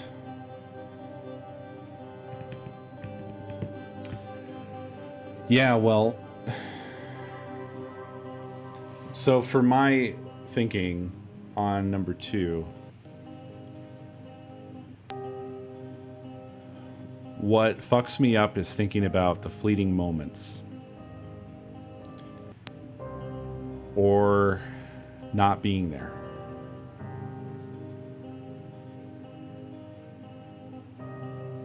Right, yeah, you could not work in the 80s. There's no work from home in the 80s. Well, not entirely true, but definitely it was much less available in the 80s.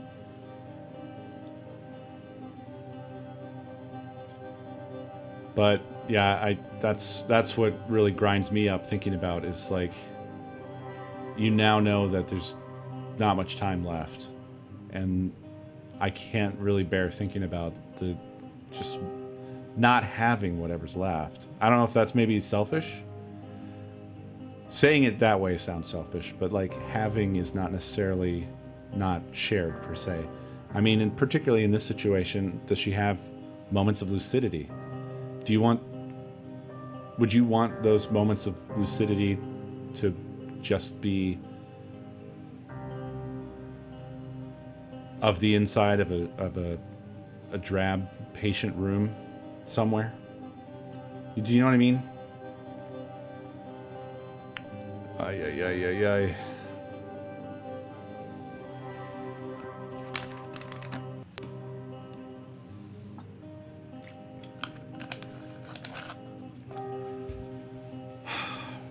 Yeah, but as you say, 2 is extremely fucking hard. I don't know, man. This is fucking awful.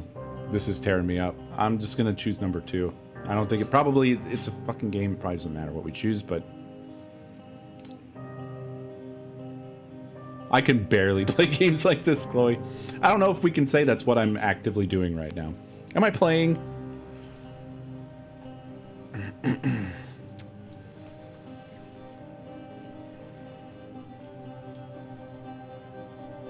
The game has shown me like, what, 20 screens so far, and it's absolutely crippled me. That's all it takes. Played me like a fiddle.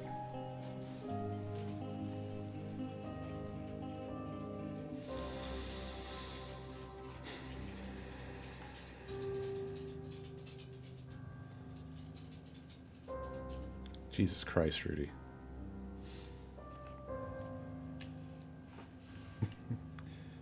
That's mind-boggling.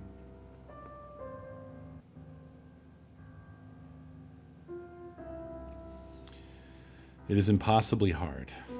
The worst is when you get mad at her, like when she tries to cook her own food. You can't do anything without her, and she can't do anything without you. I could totally understand that too. Like, you'd just be mad at yourself for being mad because like she can't help it. Fuck, man. Fuck. When she goes to sleep, you stay up for a few hours, drinking on the deck, watching baseball in the summer, college basketball in the winter, drinking then too.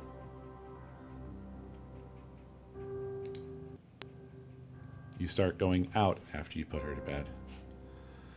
First time you do it, you worry about her getting up and walking around while you're gone. Oh, man, why are you going out? Why wasn't that presented as choice? Oh, man. Man.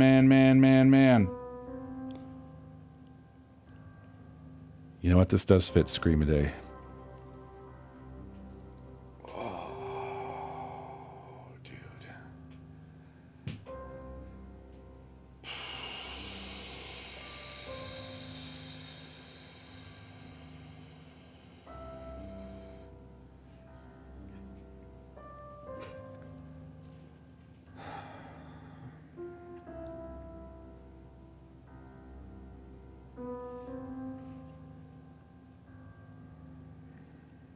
Well, I don't know. I mean, this is just hitting really emotionally for me.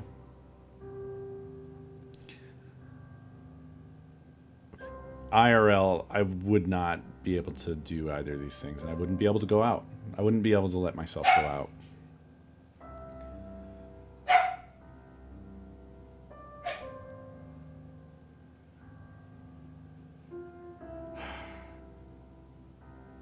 I don't know.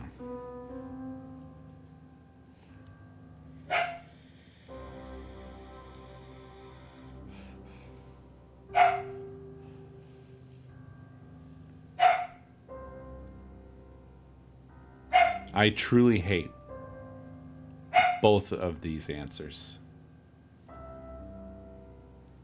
Deeply. Deeply, deeply. Choose randomly. Chew hates both these answers too, don't you, bud? Oh, now you stop barking?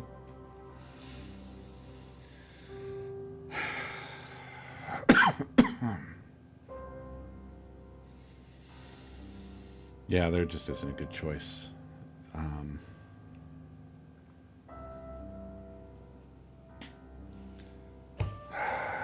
Fuck. I'm just going to choose number 2. So we can move on. You go to the same bar at the boring end of Pearl Street. It's nice there. Over time, you tell Sheila, the bartender, everything. It's a huge weight off. You're home and in bed by 1 a.m. a couple nights a week. You look forward to those nights. This guy just needs therapy. 1989. One night you are stopped at a DUI checkpoint. You blow a .10 and are taken to jail for the night. You consider trying to hide it, but you tell your sister-in-law, Susan.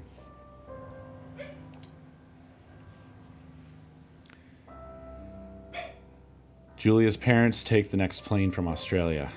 They can't believe the state your house is in.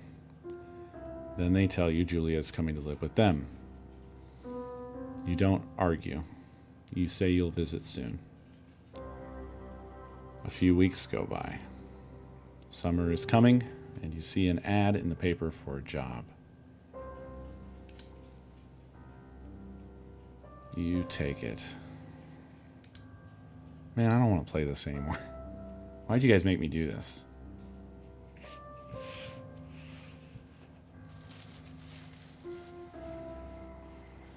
Jesus Christ, this is literally... This is so much more the same than I expected. Holy shit. You told me. You told me. This is so the same. Oh my god. It's fine. It's fine. It's fine. They just took inspiration, and that's all they took. They took inspiration only. Well, no, I mean, I understood, like,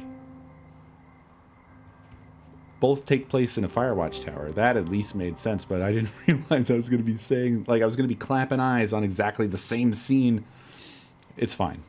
Let's just mosey on up here. Try to forget about the beginning of the game. I'm just going to pretend it's like Firewatch Simulator 2016. None of that other shit was here.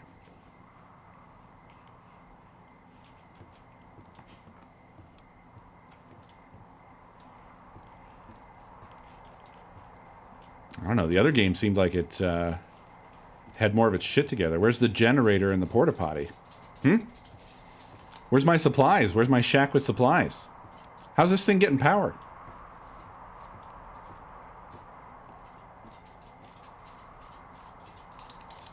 Can't even open these.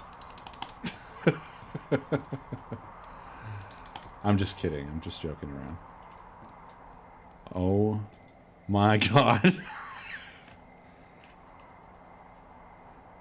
Holy... Alright, hold on.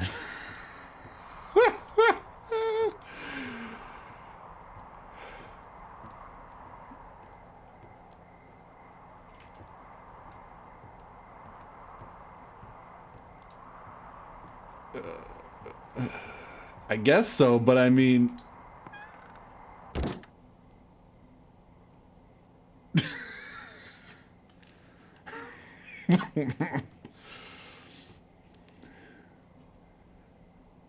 Turn on the power.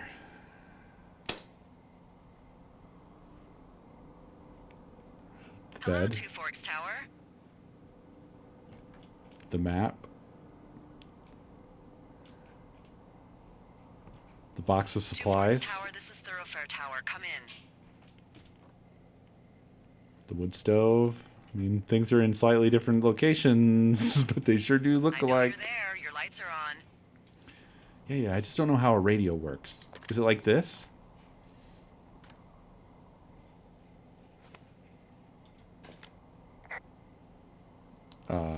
Hello? How do I select? Oh, okay. Hello? Whoever this is? Literally, It's Henry, right? sounded like it was just me speaking again. I'm Delilah. Yeah, that's what the guy said on the phone. So, what's wrong with you? Excuse me? People take this job to get away from something. So, what's wrong? Oh, What's wrong damn. with you? Hitting the nail right on the head. Great idea. Go ahead. Look, I just hiked for 2 days, so I don't really follow whatever it is you're doing right now. You take a stab at what's wrong with me. Fine, then can I sleep forever? Sure, buddy. Okay, now go ahead. Boy, all right. I guess he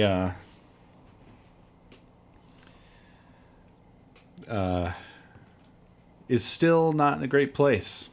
You're just gonna wait me out on this? Ugh, fine. But I'm gonna take a second here and have a guess about you.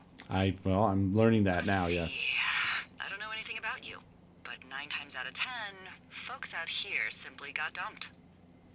Huh, is that it? Close? Good night. Good night. Welcome to the job.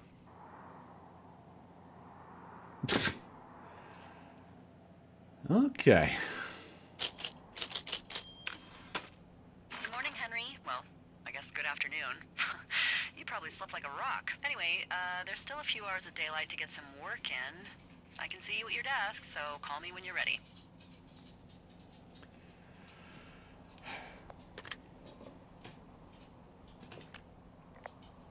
Hey, sorry, guess I slept in. You got a relaxing, 14 hours of sleep? Whew. Yeah, Jesus, I guess it's what, 6? 6:45. Whoops. Don't worry about it. That hike puts everyone out of commission for a day or two.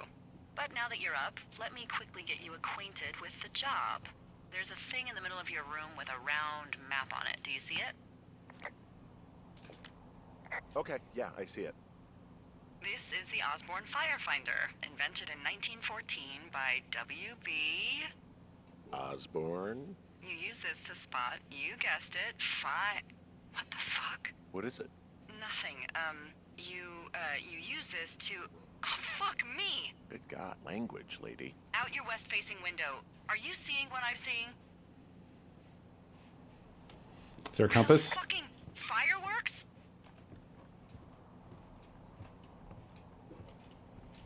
Is there... I need you to confirm. Do you see them? Oh, and to use compass. West. Seriously, are you seeing this? Yes, Whoa, yes. That's not legal, right? No. You need to get down there right now and stop them. Fire danger is through the fucking roof. Is that really my job? Your job is whatever I say. Cut me it some is. fucking slack. The closest ranger is like 2 days away. I'm Go down emotionally there and set devastated straight. right now. Like, kick the shit out of him sort of straight? No. Jesus, no. What? I'm not a cop. It's not like I've got a rule book over here. Just make sure they don't do it again. Take their shit. All right, fine. Don't feed anyone a knuckle sandwich. Get going. You'll probably need a rope to get down the shale between you and the lake, if I remember right. There should be one in the supply box on the way. The code is 1234. It's actually that for all of them. Oh, great. Convenient. That's one word for it. Okay.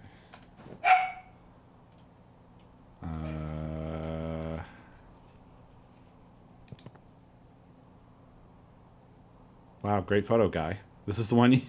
this is... All right. Let's get on out there, I guess.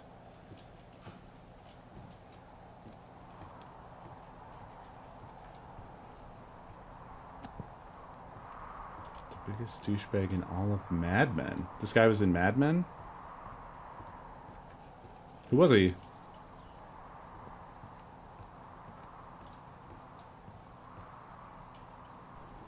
Go meet the cult members.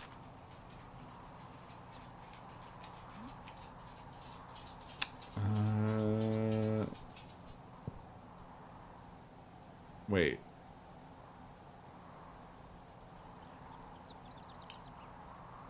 Oh, I'm going this way.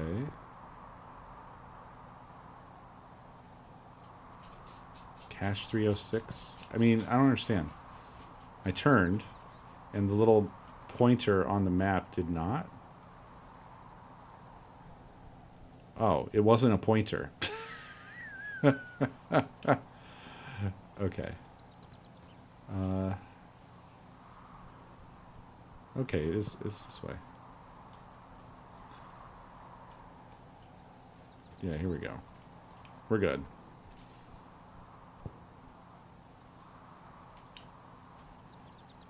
Jonesy Lake. Here.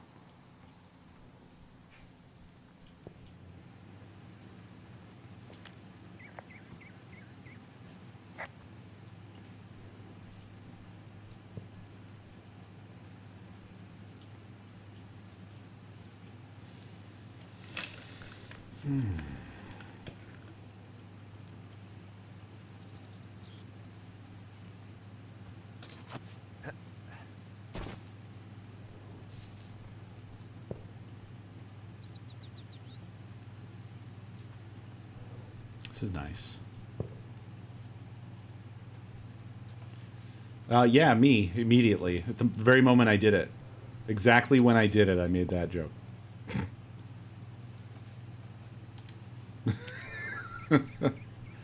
I said it made it more, even scarier. It was more scary.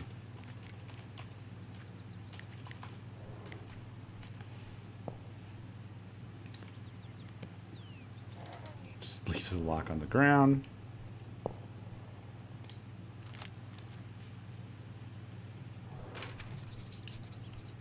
Nice. 7786 Ron. Hey man, guy couldn't make it, so I locked up his lookout and put some stuff in the box. Found one of those bars you liked. Hiking into the park, but let's get fucked when I'm back. Dave.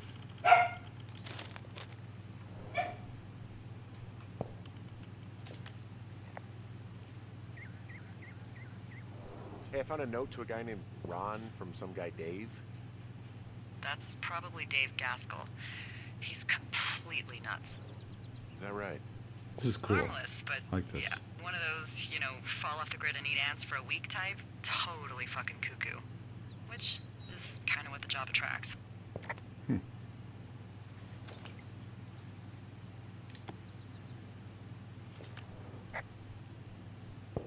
Hey, a snack. People just stuff these things with old food? That's how you get bears. Those boxes are bear proof. I wouldn't worry about it. Uh-huh. Okay.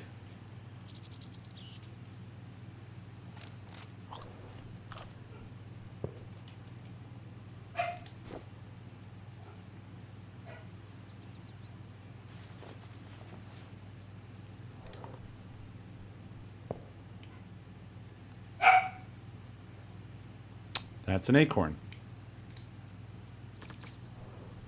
All right, we're done here.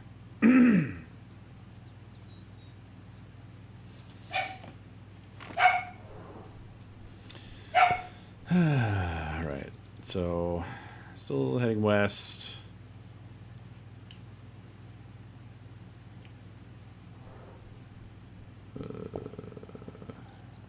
These both kind of get there, but this is like the long, kind of winding way.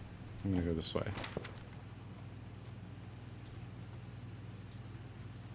I only hear the fireworks at this point. I do not see the fireworks.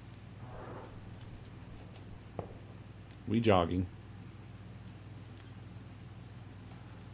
I don't know how the rope is going to help us deal with the fireworks. We're going to tie them up. Tie a rope around the fireworks like a cartoon character.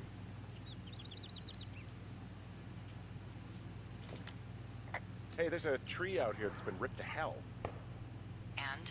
Don't you think that's, disconcerting? Henry, there are 500-pound grizzly bears out here. They sharpen their claws on trees. We don't have grizzlies in Colorado. People killed them a long time ago. Well, in the thoroughfare, they hunt people, they kill people, they bury their bodies, and then come back weeks later to eat them because they prefer rotten meat. People just disappear. Don't you think that's disconcerting? No, Henry, that's life. Christ, lady. What was the jogging button again? It wasn't J. I forget. I did it once and now I forgot. It was R? Thank you. There we go. Oh. That's why we need the rope. Phew, easy as that, huh? Alright. Jesus Christ. That actually... That scared the shit out of me. Yep, huh? Scared the life out of me. I thought the grizzly was gonna get my ass.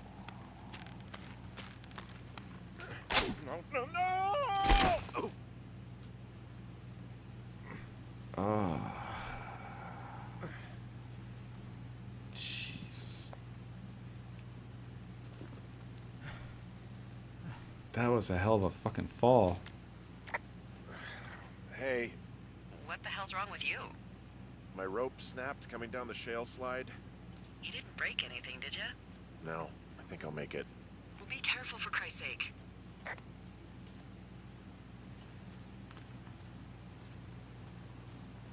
You're supposed to say, "Baby got boo boo." It's getting dark fast. Oh, there's another one of these, but my rope's bust. So Hey, there's a tie-off point off here just a little away from the shale slide. Well, you ready to get back on that horse, huh? Well, I can't go any further is what I'm saying. That heads south down to the creek, but you should be able to get to the lake just by continuing west. Without any, mountaineering. All right. It's a long summer. You can explore later. wow, I just want to report something, and main character guy here had to make me look like a dumbass, and now I'm going to make it even worse by reporting the fact that there's a meadow here. Hey, I found a meadow in the forest. I don't think it's supposed to be here. It's should be a forest. It is a hell of a nice camping spot down here by the lake. I haven't been down there in years, but yeah, Jonesy Lake area is perfect.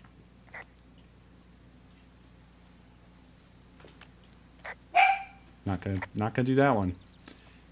You look where the fireworks are coming from, buddy. That's what you do. Beer can. Red Eagle. Brewed in Wyoming.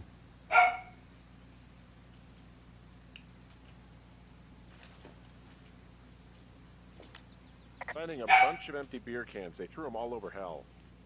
The idiots down at the lake? Yeah, them. We just found where they're hanging out.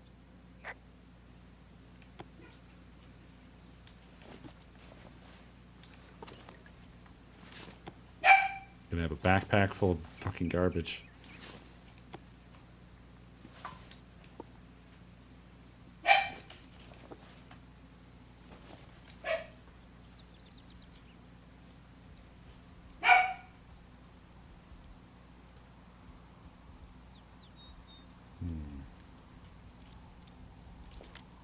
They left half a bottle of whiskey. Decent stuff. Drunk pyromaniacs. Fucking great. Oh, shit. Ferret are Irish.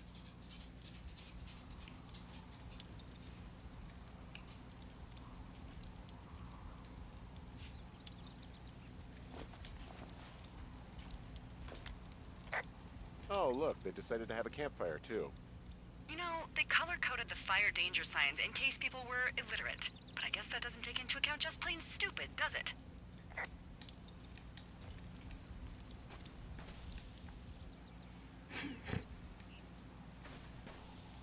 That's all it takes. Do we have other things to say about it? Well, I put out their fire. name that forest fire something good, too. Hey, I can always restart it. No. I think your first instinct was the right one. All right, I'm starting to enjoy this conversation. What? What do you know? People with shitty manners drink shitty beer. What, you don't like a cold Musqua Light on a hot day? No, I do. But then again, I didn't say my manners were any good. Better than these fucking litter bugs, though, that's for sure. Found the fireworks. They didn't even try to hide them. Well, confiscate them. Confiscating. Oh, shit. Did these all fall out of my backpack?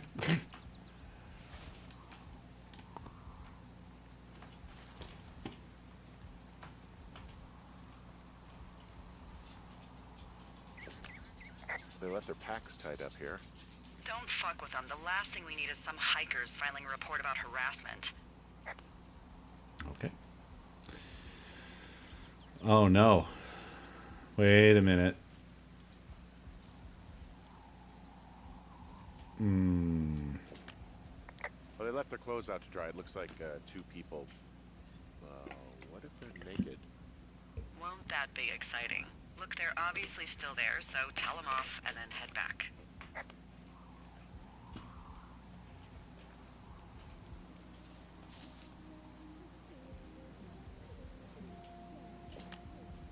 I found a bra.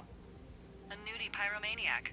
Remain professional. I won't be examining that. There are panties. There are what? I don't want to say that word again. Why, 'cause you're 12?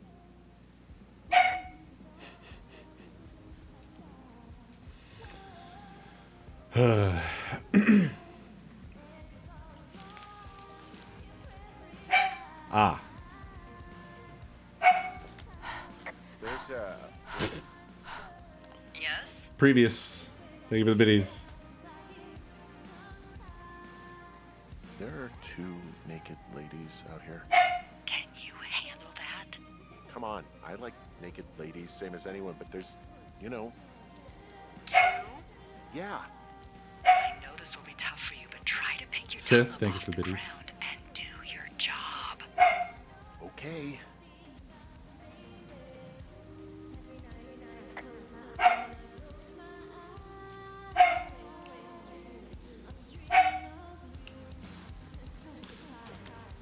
I found them in the lake. Skinny dipping. Yeah. Is that a guy over there? Oh boy. Enjoy dealing with that. Oh no, they're teens as well.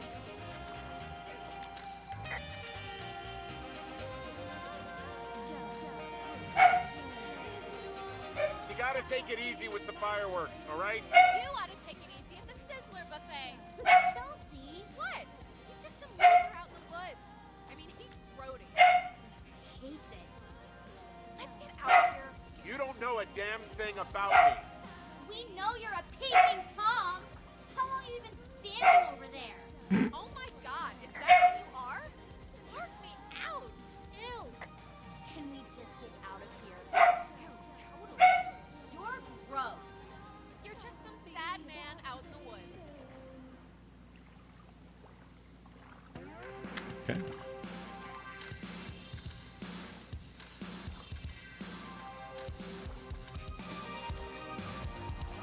Hey, that go okay?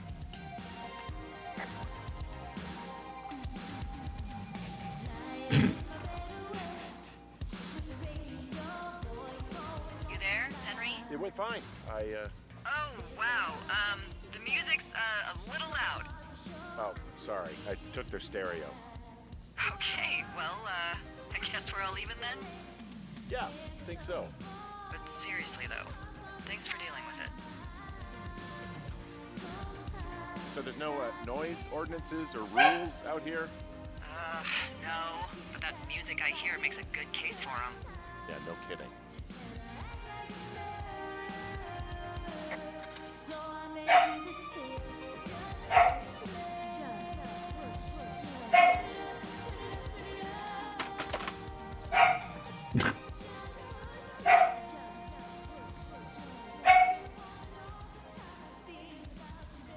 I could probably take it all the way back to the tower and just keep it. I'm being a real nice guy here. Oh, really? I mean, I still can.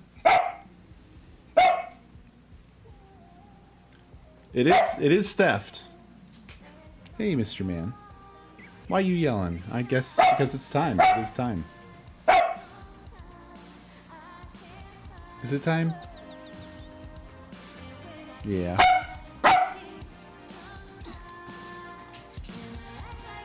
Well, oh, we can save any old time. Nice. All right.